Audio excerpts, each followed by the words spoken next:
The tiny house movement is booming, but before you go off and purchase yourself the smallest space you can squeeze your whole life into, there are a few items you might want to consider. Here are the best and worst things about tiny living. This is kind of awesome. How long are we here? Utah residents Meg and Dan Stevens live in a house that's just about 150 square feet, but homes that have a tiny footprint can have big impact on the environment. According to Deseret News, the Stevens family designed their home so that it can run on less than 20 amps of electricity, which according to Dan is a standard exterior outlet. Another tiny house owner, Ivor Berry, told the publication that he designed his 120 square foot home to be completely self-sufficient for about a week and a half. No electricity, no power, no problem. At least for a week. And it actually runs on a biofuel made of 80% coffee grinds. Well, this entire home is powered by coffee. Kind of like me. Even if you were to build a tiny home with conventional non-green materials, it would still make less of an impact on the planet than traditional construction. Tiny homes require fewer building materials and are environmentally friendly compared to regular homes, simply because they are, you guessed it, tiny. While tiny home owner Susan Parrish ultimately feels that sharing her micro home with her partner has made for a closer relationship, the experience hasn't always been fun. She admitted to HuffPost, "Sometimes everyone needs a little personal space, and that's hard to find in 323 square feet. If my partner's watching a movie that I don't care to see, I go lay in bed and read. Even using the bathroom can be a challenge in a small space." The YouTubers behind the channel Live Light with Wildland Organics admitted that the, quote, pooping privacy, or the lack thereof, is one of the worst things about tiny living. Truth is, hearing each other's poop sounds is a daily affair. Poop sounds. Luckily, they've come up with a solution. Whenever one of us feels a rumble in the jungle, all we have to do is say, "Hey Alexa, play the poop playlist."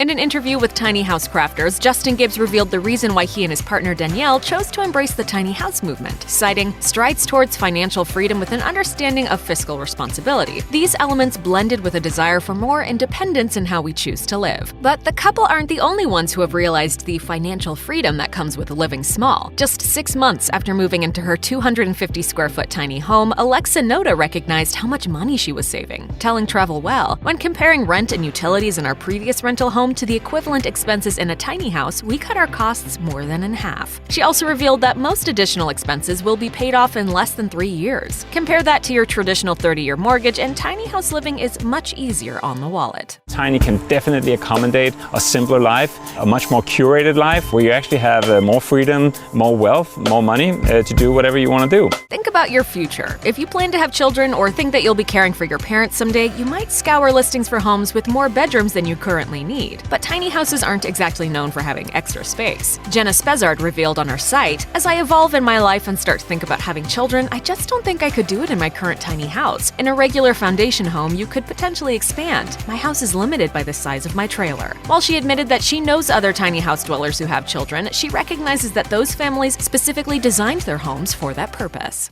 Family time is 100% of the time. What is the plan for as they get older? Put them in a tent.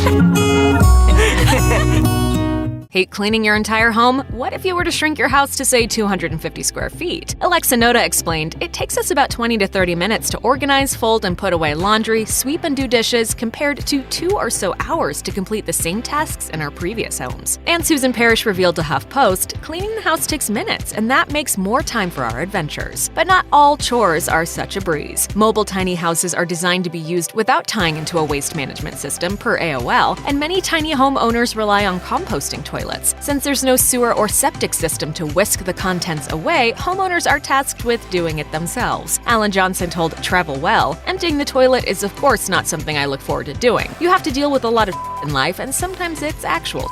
Jenna Spezard also revealed that composting toilets can lead to some awkward conversations. So when I have guests over, I have to explain how to use the toilet. What's the last thing you want to do at a dinner party? Discuss toilet matters. Despite tiny homes' growing popularity, it can be hard to find a legal place for such a house, according to PBS NewsHour. Some towns specify that homes must meet minimum square footage requirements, while others require the units to use public utilities. And it's not just city officials who fight the tiny house movement. After developer Kelvin Young mapped out a housing development of tiny houses in Charlotte, North Carolina, neighbors asked city council to interject, nervous that their property values would tank, according to the News and Observer. Young told Fox Business, "You can't compare a house that's built in 1959, that's 1,500 square foot, to a house that is 700 square foot new construction. For those who own tiny houses on wheels, it can be equally difficult. Alexa Noda revealed that zoning officials demanded she move her tiny home, which is classified as a recreational vehicle, after she appeared on an episode of Tiny House Nation. Although she claimed that it wasn't a big deal at the time, she added, "What's more challenging, however, is that we won't always be classified as an RV, as different municipalities' codes are all different."